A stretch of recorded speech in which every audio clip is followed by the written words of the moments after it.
And it's day 2 of a partial lockdown here in the Greater Accra region and in Kumasi as well. Yesterday, there was a directive from the Chief Justice Enin Yeboah. He's directed that all legal cases in Greater Accra and Kumasi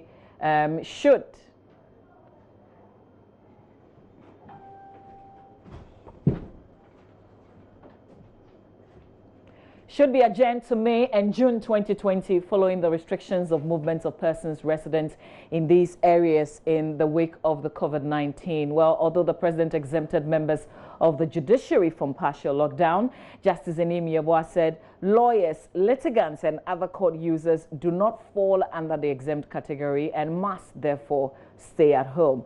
In a statement, the Chief Justice said, quote, "For these reasons, registrars are directed to adjourn all cases listed during this period to dates in May and June 2020, unquote." However, some courts in the affected regions have been designated to deal with critical cases such as breaches arising from the restriction orders and other criminal matters. The Supreme Court and Court of Appeal are also available to handle urgent cases as may be determined by the Chief Justice during this period. So what do lawyers make of this directive and what are the implications? We'll also touch on those designated courts that will deal with breaches.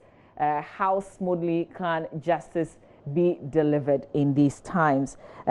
Joining us via phone is a man who is very familiar with litigation and mining law and also corporate law cases. Mr. Martin People joins us for a conversation on this. Good morning to you, sir. Thank you very much. Yeah, good morning, Mamazi. I have to personally ask you how you're keeping safe. Are you still actively working? Oh, yes, working, but we work from home. And okay. Yesterday, well, I had to go to Kumasi. I had this critical court case there. I left on Sunday, attended court, and came back. Okay. Yeah. So I guess this directive didn't affect your case yesterday? No, not as at that time, because as of yesterday morning, generally, lawyers were allowed to go to court if they felt the case was critical. But with the new directive, it means that now we will basically attend court for only criminal matters and then other cases involving the imposition of the restriction. So it means that the attendance of lawyers in court has been drastically cut down. Okay.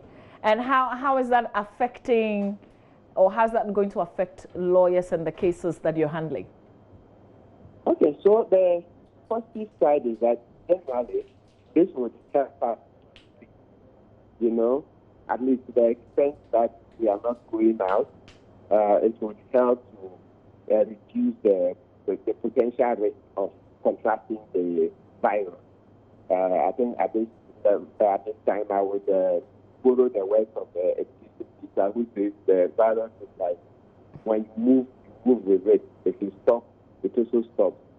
So by essentially asking us to stay at home, basically I think that the directive will help us to reduce the risk of contracting the virus. And monitoring legal platforms, I think that an overwhelming majority of members agree with the directive. So they just want it to be very clear that they should stay at home and not contract. So it's a good effort. It's good because we need to be healthy first and stay alive first in order to be able to practice another day. It's like they say, he who fights and runs lives to fight another day. So let's stay at home. When it's over, we can go back to work. Already some people say that justice delivery is very slow. And with these directives that have been given just yesterday, what are the possible implications to people who are already battling their issues in court? Okay, yes. So that's right. So let's see that, Mamazi, actually, in the circumstances, we have no option. Yes, justice delivery may be. But looking at it, it doesn't also mean that we should be heedless and continue attending court as if nothing is happening. As we all agree now, we are not in normal times. So I beg clients to be a bit more patient. These are not ordinary times. They are very dangerous times. So we need to do things differently. Hopefully, in a month or two, this thing should pass. Then we can return to work. You say, yes. Talk about the designated courts to deal with the breaches that would arise during these times. How difficult a task would it be to try these particular cases in terms of breaches? Okay, so Mama, the starting point is that, we should not be eager to start trying people for the breach. That's not the starting point. Criminal prosecution, no. So, we should have said it on another platform. The way these things have happened, naturally, people need some time to adjust to the new rules, okay? So, and I'm sure you've heard of a few cases where it's alleged that the police have neutralized the business. Look, that thing must stop. It really must stop. When you pass any law, you naturally will need some time to sensitize people. You see, Mama, you and I may be privileged, but for some people, times are really hard. So, the way they find time to understand what's going on and the rest is not the same as people are parade. So all I'm asking for is that we naturally would need some moratorium before we start prosecuting. So this is not the time to start prosecuting. Rather, this is the time to ramp up education, to get all of our citizens on board, all the people in Ghana. Then after a while, look at prosecution. I think we are too hard on ourselves. Even because of our rush to pass the law, there was this provision again. Can you imagine? They're fined 12,000 to 50,000. Imagine, look, people who earn 10 a day, 15 Ghana a day, they are the people most likely to reach this because they don't have savings to fall on. So after a day or two, they are most likely to step out to work out a living or that. And they are the people who are most likely to fall prey to the law. So we see some of these things. I think we are just too hard on ourselves. So can you imagine? There is another provision about the minimum of 4 years extension. I mean, it just looks like it. I was like, is this a mockery? No, I know that these are very important times, but that is not how to go about a law.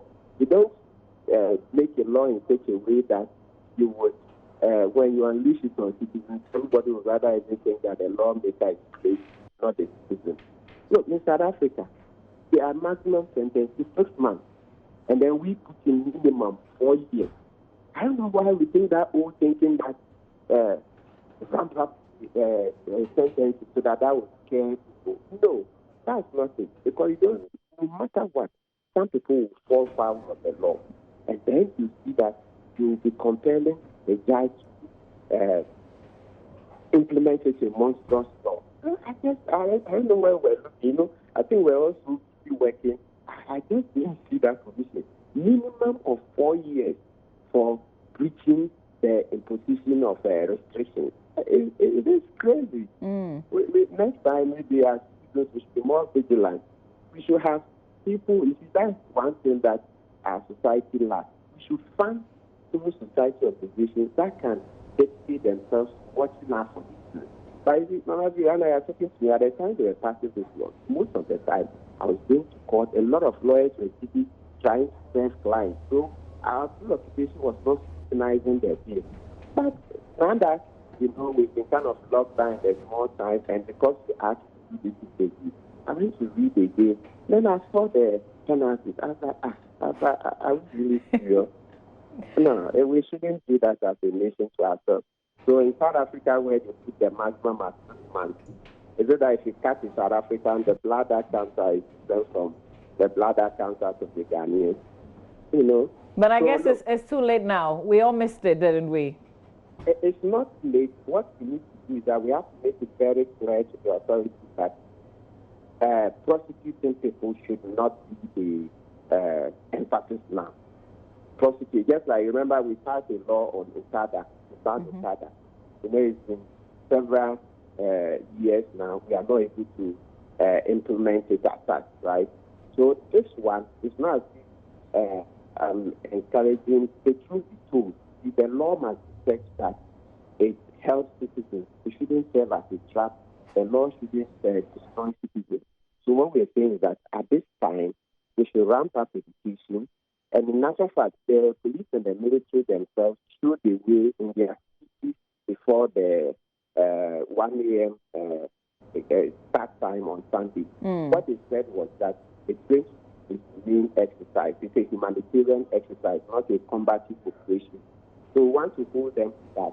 So if they are doing a humanitarian operation, of course, as much as possible, you be delayed. Let's not emphasize prostitution. No. Let's not destroy our own citizens. Let's take it one day at a time. We continue to educate citizens. We continue to appeal to them, have a kind of moral system.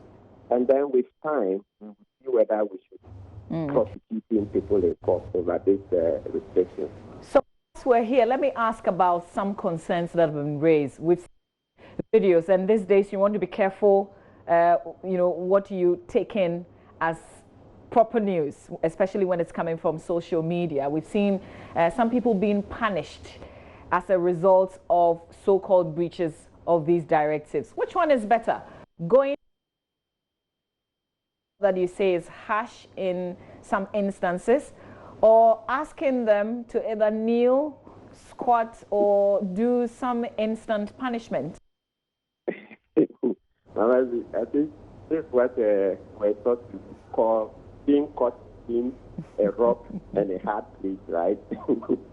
Neither is good for us as people in Ghana today. Neither is good. As I've stated, then I'm sure the authorities are well aware. Look, we can't unleash police and military on citizens to brutalize us. No, not when we are already stressed by the situation. So I think I've read one circular or something, or a news item from the police service where they say they are looking for the officer who allegedly meted out one of the brutal incidents. Yes, that's the way. So I think, Manabi, that's the one that is to look for and follow up on it. Because, look, the police and the military are to serve us. And we too, as citizens, must play our part. Yes, we must cooperate. Okay, but let's be a bit realistic. We're trying to even ease the prisons, and if you check what's going on in other countries, because they don't want the numbers. You can't social distance in a situation like that. When you arrest a person who breaches the law now, what do you do to them? Take them to the cells, to the prisons? No.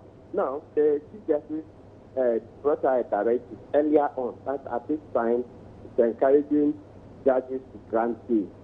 And of course, that would extend to the police. Yes.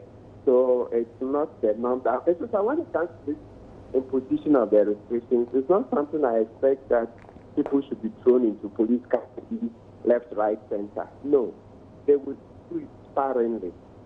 Yes, they would do it sparingly, Yes, because the Chief Justice has made it very clear he's given a directive to judges to grant bail generously at this time. Because you don't want the remand of somebody to rather lead to death. Because that would then create other complex where people may want to sue government over not keeping the facilities well, leading to the spread of the disease. So it's a very complex area. That's why the Chief Justice in his wisdom has already issued a directive imploring judges to grant bail. And I think the police, don't forget the police, the work that they do in terms of keeping, police have power to keep a person only for 48 hours. And even that one, the Supreme Court has made it clear, in December 2018, that, look, you really need to keep the person. So when in these dangerous times, you really need to keep the person. The person is flouted the restrictions. As we said, we are making a strong case that at this time, we don't begin prosecutions yet. So you escort him to his home. And then, of course, they should also have a way of bringing this to the attention of the general public. But the and journalists are working, so you bring such stories out. So after a while, if it's that some citizens are so recalcitrant, yes, then those may be detained for some hours and probably taken to court for a judge to determine whether to grant bail or not to grant. If you check reactions, particularly when you spot these abuses on social media, on Facebook, there are a lot of people who seem excited about the instant punishment. People are saying, yes, it's good. I mean, they can't stick to simple instructions. They deserve it. So I want you to just tell us the difference before you go between curfew and lockdown. The curfew usually comes in the nature of, it's an executive instrument. Okay, that's usually signed by the Minister of Interior. So they would say, let's say between 6 p.m. and 6 a.m. or any other time, nobody should go out. So that one has specific time different lines within the 24 hours cycle where people are told not to go out. Okay, and then for the rest of the day, they are allowed to move out. But this institution of restriction has a lot of exceptions. You can go out to get banking services, you can get what you call it, gas, petroleum products, and all those other things. So this one is more humane. This one is far more humane. And so basically, this is the way I see it. Okay. And those in my area, for instance, whose shops are still open? I mean, I saw a hairdressing salon. I saw a mobile money shop that was operating. Are those persons required to be operating at this time? I think following the information minister, mobile money has been defined to be part of banking. So in other words, somebody providing mobile money services is providing banking services. So he is exempt. But for hairdressing, it doesn't appear. I don't recollect that this is it's part of the exempt services in the executive instrument. So the hairdresser may need to check again with the authorities. Mr. Martin Pebo, I am very grateful for your time this morning. Even as you keep your distance, please stay safe from COVID-19. Thank you. Thank you, Mama G. That's Mr. Martin Pebo speaking to us about the directive issued by the Chief Justice yesterday.